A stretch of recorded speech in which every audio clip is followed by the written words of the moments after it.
जो जो second phase की जो आपने बहाली ली है सर, ये आपने 25 नवंबर तक आवेदन का आपने समय दिया है। इसी सर, अभ्यर्थियों के मन में ये सवाल है कि अगर आप 5 नवंबर से 25 नवंबर तक 20 दिन का समय दे रहे हैं, तो सर क्या इतनी जल्दी हो पाएगा? सर क्या शिक्षा विभाग की तरफ से कोई दबाव निकाल के दे दीजिए ताकि हम एक रिजल्ट जारी कर सकें, क्योंकि सर थोड़ा समय तो कम बचता है सर, 5 से 25 नवंबर।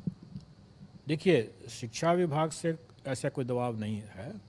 हम लोग खुद भी चाहते हैं कि इसको जल्दी से जल्दी करके इस परीक्षा फल हम लोग घोषित कर सकें समय रहते। आप जानते हैं कि इतनी बड़ी परीक्षा जो है जब हमको आयोजित करनी है तो हम लोग इसको जाड़ा में नहीं कर सकते हैं, ठंड में नहीं हो सकता। नहीं होने सकने का बहुत से कारण है। उसमें कुछ अभ्यर्थियों को भी असुविधा होगी, कुछ हमें भी। बाहर से आएंगे, रात में रुकने में कठिनाई होगी, प्लेटफॉर्म पर रुकना पड़ता है तो उसमें कठिनाई होगी। दूसरा कि कुछ कदाचारी भी लोग हो सकते हैं जो जिसके कारण से जाड़े में मफलर है, टोपी है, स्वेटर है, कई तरह के मतलब कदाचार करने का उनकी संभावना बढ़ सकती है। तो इन सब चीज़ों को देखते हुए या तो हम अभी दिसंबर में कर लें, मतलब शुरुआत में ही मतलब, और नहीं तो फिर हम लोग फरवरी के बाद कर पाएँ। तो हम लोगों ने ये प्रयास किया है कि हम लोग इसको दिसंबर में ही जल्दी करने का करेंगे, 7, 8, 9, 10 का। इसलिए हम लोगों ने औपबंधिक रूप से घोषित भी किया है तिथि।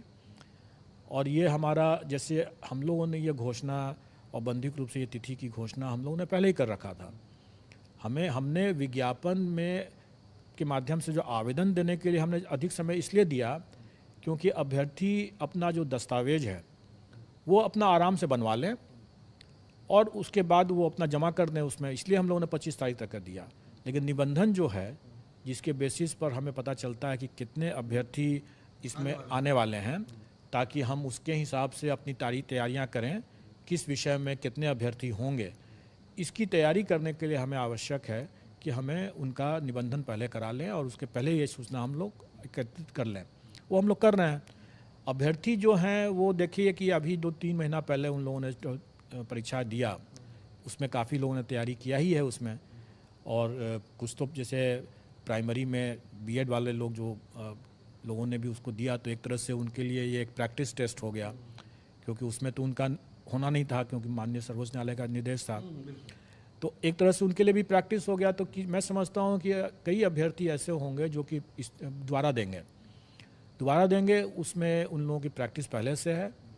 उसके बावजूद अगर जो नए अभ्यर्थी भी अगर आते हैं तो वो नए अभ्यर्थी को भी मतलब 1.5 महीना तो काफ़ी मिलता है। जैसा मैंने पहले भी कहा था कि उन्हें वही चीज़ पढ़ना है और वही चीज़ करना है जो वो बाद में जब शिक्षक बनेंगे तो जो पढ़ाएंगे या जो पढ़ा रहे हैं उनको वही जानकारी रहना है। उसकी जानकारी उसका सिलेबस के हिसाब से रहेगा। स्टैंडर्ड ऑफ कोर्स उसका स्टैंडर्ड वो रहेगा जो उनकी अपनी पात्रता अर्हता जो निर्धारित, जैसे ग्रेजुएशन अगर जिसका है तो उनका स्टैंडर्ड जो होगा क्वेश्चन का वो ग्रेजुएशन लेवल का होगा। जो अगर पोस्ट ग्रेजुएशन लेवल का है तो उनका स्टैंडर्ड होगा क्वेश्चन का पोस्ट ग्रेजुएशन लेवल का। अभ्यर्थियों के सवाल ये आ रहे थे कि जैसे 6 to 8 में है, किसी का सोशल साइंस पे उसने ग्रेजुएशन में हिंदी भी रखा है और अंग्रेजी भी रखा है, तो क्या सर वो जो अप्लाई करने के टाइम में क्या सर वो हिंदी सब्जेक्ट भी दे सकता है, अंग्रेजी सब्जेक्ट भी दे सकता है, या फिर वो 6 to 8 के लिए 2 अलग अलग फॉर्म भर सकता है क्या?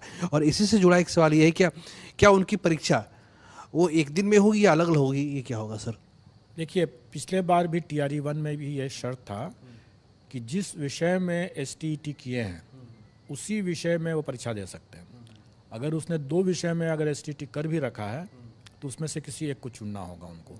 वही शर्त इस बार भी है। लेकिन हाँ, अगर उसने दोनों में कर रखा है, जैसे अमूमन ऐसा नहीं हुआ होगा, लेकिन मान लीजिए अगर ऐसा कोई कर लिया होगा तो उसको एक ही में चुनना होगा उसे। लेकिन इसमें थोड़ा सा एक इशू है, वो ये है कि कल्याण विभाग की भी कुछ वैकेंसी है, लगभग 1000 टोटल है। वो भी इसमें इस परीक्षा में सम्मिलित है। उसमें दो पेपर ऐसे हैं जो कि शिक्षा विभाग की वैकेंसी से मिलता जुलता है लेकिन उसके बावजूद भिन्न भी है। वो एक है भाषा और दूसरा है संगीत कला। शिक्षा विभाग में जैसे आपने भाषा के बारे में पूछा तो उसमें भाषा के लिए अलग अलग भाषा है, जबकि कल्याण विभाग में भाषा करके एक ही वैकेंसी है, एक ही पद, एक ही कैटेगरी ऑफ वैकेंसी है, और उसमें हिंदी भी हो सकता है, उसमें इंग्लिश भी हो सकता है। स्वाभाविक है कि उसमें दोनों हमें अगर हम लोग क्रिकेट की भाषा में समझें तो उसमें थोड़ा ऑलराउंडर की ज़रूरत है। उसी वही वही स्थिति संगीत ऑब्लिक कला है, जबकि शिक्षा विभाग में उसके लिए अलग अलग बना हुआ है। म्यूज़िक के लिए अलग है, ललित कला के लिए अलग है, नृत्य के लिए अलग है, मतलब अलग अलग उसमें है। जबकि कल्याण में उसको एक ही करके इंटीग्रेटेड करके एक ही माना गया है, मतलब फिर से वही ऑलराउंडर वाले कंसेप्ट पर है।